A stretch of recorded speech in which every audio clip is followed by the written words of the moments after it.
கர்த்தருக்கு ஸ்தோத்திரம். தேவவசனத்தின் நடைமுறை. சுவிசேஷம் அவர்களுக்கு அறிவிக்கப்பட்டது போல நமக்கும் அறிவிக்கப்பட்டது. கேட்டவர்கள் விசுவாசம் இல்லாமல் கேட்டபடியினால் அவர்கள் கேட்ட வசனம் அவர்களுக்கு பிரயோஜனமாய் இருக்கவில்லை. எபிரேயர் 4:2 வசனம். நித்திய ராஜ்யமாகிய இளைப்போறுதலுக்குள் பிரவேசிப்பதற்கு ஏதுவான வாக்குத்தத்தம் முன்பே கிடைத்திருந்தும் அந்த வாக்குத்தத்தத்தை அவர்கள் விசுவாசியாமல் போயினர்.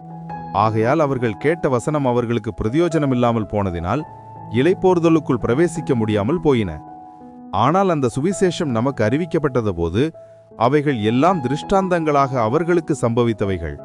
உலகத்தின் முடிவு காலத்தில் உள்ள நமக்கு எச்சரிப்புண்டாகும்படிக்கு எழுதப்பட்டிருக்கிறது. அவர்களுக்கு சம்பவித்தது போல நமக்கு சம்பவிக்காதிருக்கும்படி திருஷ்டாந்தங்களாக நமக்கு அறிவிக்கப்பட்டிருக்கிறது. ஆகையால் நாம் கேட்கும் சுவிசேஷங்களும் தேவனுடைய வாக்குத்தத்தமாகிய தேவ வசனங்களும் நம்முடைய வாழ்க்கையில் பிரயோஜனமாக இருக்க வேண்டும். ஆதலால் விசுவாசம் கேள்வியினாலும் கேள்வி தேவனுடைய வசனத்தினால் வரும் என்று வாசிக்கிறோம். அதாவது நாம் கேட்டால் மட்டுமே நம்மில் விசுவாசம் உண்டாகும். கேள்விப்படாதவர்கள் விசுவாசிக்க முடியாது. காது உள்ளவர்களுக்கு கேட்க முடியாதா? கேட்க வேண்டுமானால் முதலாவது கர்த்தருடைய வசனத்தை கேட்க வேண்டுமென்ற பசியும் தாகமும் உள்ளவர்களாக இருக்க வேண்டும். கர்த்தருடைய வசனம் கேட்க வேண்டுமென்ற ஒரு ஆவலும் இருந்தால் மட்டுமே திருப்தியடைய முடியும்.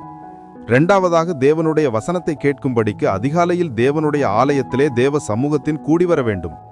தேவனுடைய வசனம் பிரசங்கிக்கப்படுகிற இடத்தில் மேனின்று கேட்க உற்சாகமுள்ளவர்களாக இருக்க வேண்டும்.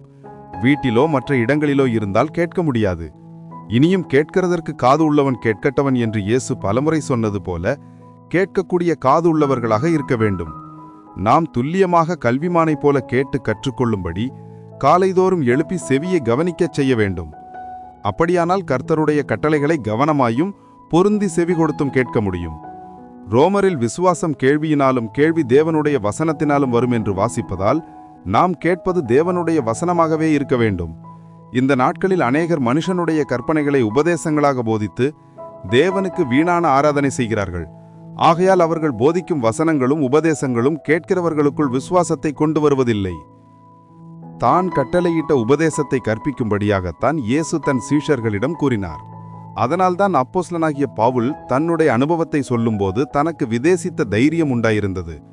நான் மனிதர்களிடத்தில் பெற்றதுமில்லை, மனிதர்களிடத்தில் கற்றதுமில்லை, இயேசு கிறிஸ்துவே அதை எனக்கு வெளிப்படுத்தினார், கர்த்தரிடத்திலேயே அதை பெற்றுக்கொண்டேன் என்று தைரியமாக சொல்லுகிறார். கர்த்தராகிய இயேசுவின் ராஜபோஜனத்தில் பவுல் பங்கு பெறவில்லை என்றாலும் கர்த்தருடைய பந்தியின் அனுபவத்தை பவுல் கர்த்தரிடத்திலிருந்து பெற்றுக்கொண்டு அதை நமக்கு ஒப்புவித்தார். அந்த காலத்தில் சகல ஜனத்தினாலும் கனம் பெற்ற நியாயசாஸ்திரியாகிய கமோலியல் என்ற பரிசேயன் எருசலேமில் இருந்தார். பவுல் கமோலியலின் பாதத்தின் அருகே வளர்ந்து நியாயப்பிரமாணம் படித்தவராயிருந்தார்.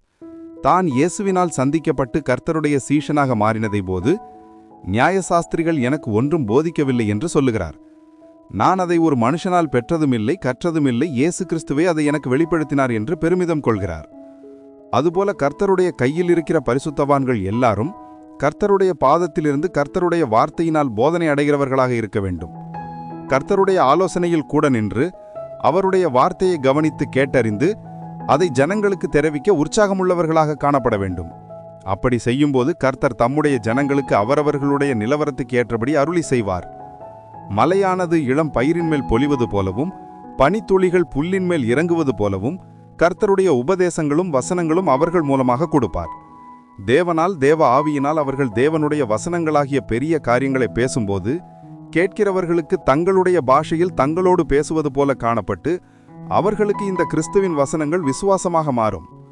வேறொரு நிலவரத்தில் ஆடுகளுடைய நிலைமையை நன்றாக அறிந்து மந்தைகளின் மேல் கவனமாயிருக்கிற மேய்ப்பர்களாக ஜனங்களுக்கு ஏற்ற வசனங்களை உபதேசங்களை தேவனிடத்திலிருந்து பெற்றுக் கொடுக்கும்போது அவைகள் அவர்களுடைய வாழ்க்கைக்கு பிரயோஜனமாகவும் விசுவாசிக்கக்கூடியதாகவும் இருக்கும்.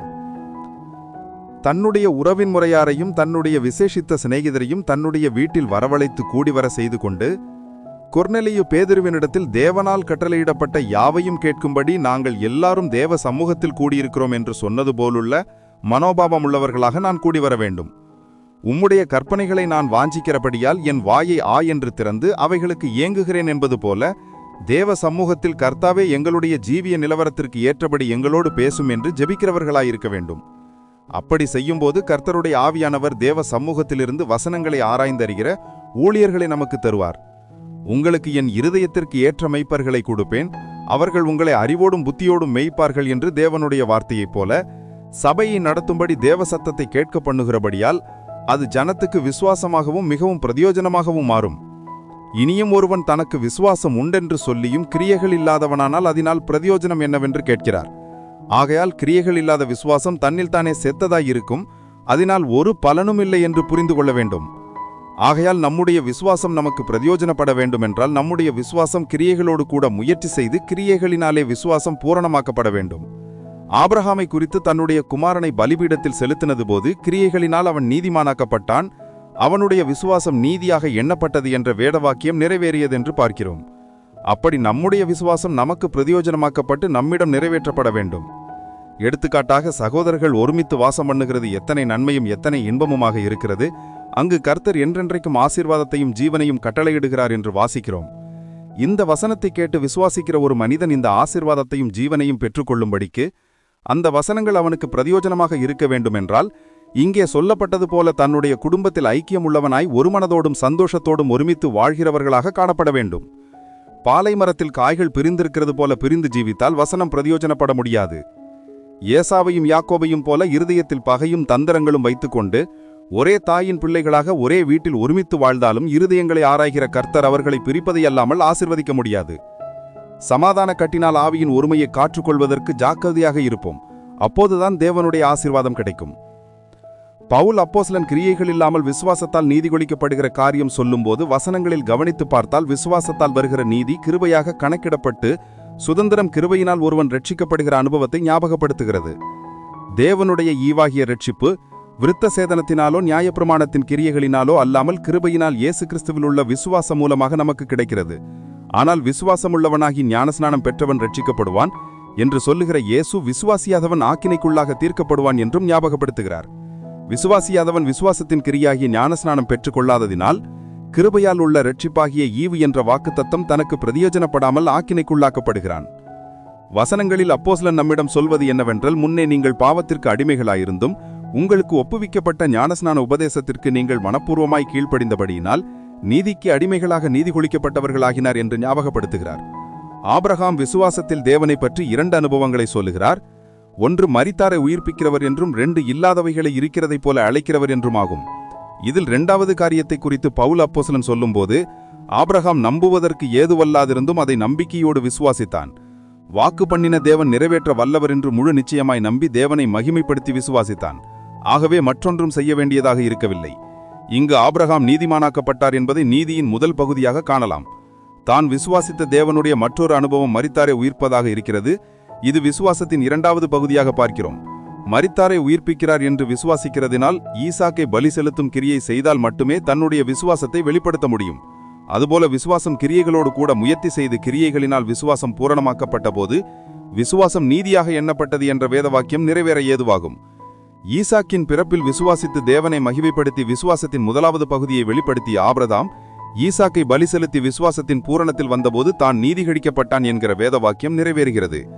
ஆகையால் நம்முடைய வாழ்க்கையில் கேட்கிற கிறிஸ்துவின் வசனங்கள் நம்மில் விசுவாசமாக மாறி நாம் அதற்கேற்ற கிரியைகளை செய்தால் அந்த விசுவாசம் நம்மில் பூரணப்படும்.